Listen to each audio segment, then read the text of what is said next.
ಶ್ರೀ ಪರಾಭವನಾಮ ಸಂವತ್ಸರ ದಕ್ಷಿಣಾಯನ ಗ್ರೀಷ್ಮ ಋತು ಆಷಾಢ ಮಾಸ ಕೃಷ್ಣ ಪಕ್ಷವಾಗಿದೆ. ಈ ದಿವಸ ಮಂಗಳವಾರವಾಗಿರ್ತಕ್ಕಂಥದ್ದು.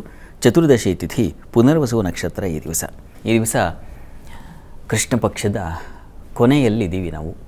ಚತುರ್ದಶಿ, ನಾಳೆ ಅಮಾವಾಸ್ಯೆ, ನಾಳೆ ಭೀಮೇಶ್ವರ ಜ್ಯೋತಿರ್ವ್ರತ ಅಂತ ಬಹಳ ವಿಶೇಷವಾದದ್ದು.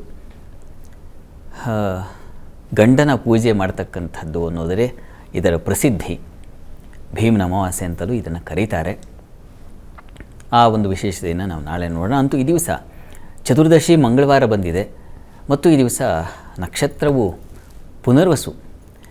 ಈ ಆರ್ದ್ರ, ಪುನರ್ವಸು, ಪುಷ್ಯ, ಆಶ್ಲೇಷ, ಮಖ, ಪುಬ್ಬ ಈ 6 ನಕ್ಷತ್ರಗಳನ್ನು ಜಲನಕ್ಷತ್ರಗಳು ಅಂತ ಕರೀತಾರೆ. ಈ ನಕ್ಷತ್ರಗಳಲ್ಲಿ ನೀರಿನ ಸಮೃದ್ಧಿ, ನೀರಿನ ಸಂಬಂಧಿ ಕೆಲಸಗಳನ್ನು ಮಾಡ್ತಕ್ಕಂಥದ್ದು, ಬಾವಿ ತೋಡೋದು ಅಥವಾ ಬೋರ್ವೆಲ್ ಹಾಕಿಸ್ತಕ್ಕಂಥದ್ದು, ಈ ರೀತಿಯ ನಕ್ಷತ್ರಗಳಲ್ಲಿ ಮಾಡಬೇಕು ಅಂತ ಇದೆ. ಏಕೆಂದರೆ ಜಲ ಸಮೃದ್ಧವಾಗಿ ಬರುತ್ತೆ, ಇದು ತಾರಾನುಕೂಲ ಇದ್ದರೆ ಅಂತ. ಈ ಸಂದರ್ಭ ನಾವು ಈ ಜಲನಕ್ಷತ್ರದ ದಿವಸ ಏನು ಮಾಡಬಹುದು? ಭಗವತಿಯಲ್ಲಿ ಪ್ರಾರ್ಥನೆ ಮಾಡೋಣ. ಸಮೃದ್ಧವಾದ ಜಲ. ಈ ದಿವಸ ಜಲನಕ್ಷತ್ರ.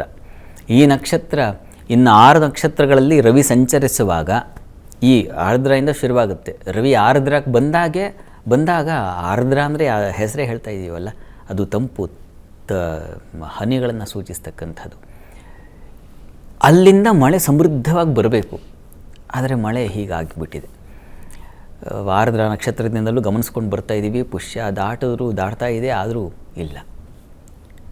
ಹೀಗಾಗಿ ಈ ಸಂದರ್ಭದಲ್ಲಿ ನಾವು ಭಗವತಿಯ ಮುಂದೆ ನಿಂತು ಪ್ರಾರ್ಥನೆ ಮಾಡೋಣ. ಈ ದಿವಸ ಚತುರ್ದಶಿ ಮಂಗಳವಾರ ಯುಕ್ತವಾಗಿದ್ದರೆ ನರಸಿಂಹನ ಪ್ರಾರ್ಥನೆಗೂ ಬಹಳ ಶ್ರೇಷ್ಠ.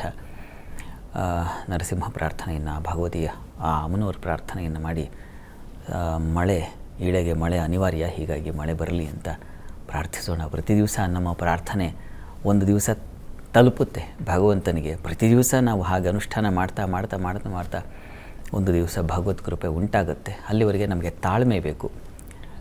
ಹೀಗಾಗಿ ನಾವು ಶ್ರದ್ಧೆಯಿಂದ ಈ ದಿವಸ ಈ ಒಂದು ಜಲನಕ್ಷತ್ರ ದಿವಸ ಭಗವಂತನಲ್ಲಿ ಪ್ರಾರ್ಥಿಸೋಣ.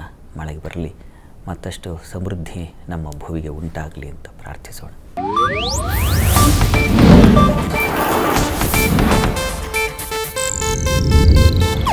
ಇದು ಏಷ್ಯಾನೆಟ್ ನ್ಯೂಸ್ ನೆಟ್ವರ್ಕ್ ಪ್ರಸ್ತುತಿ.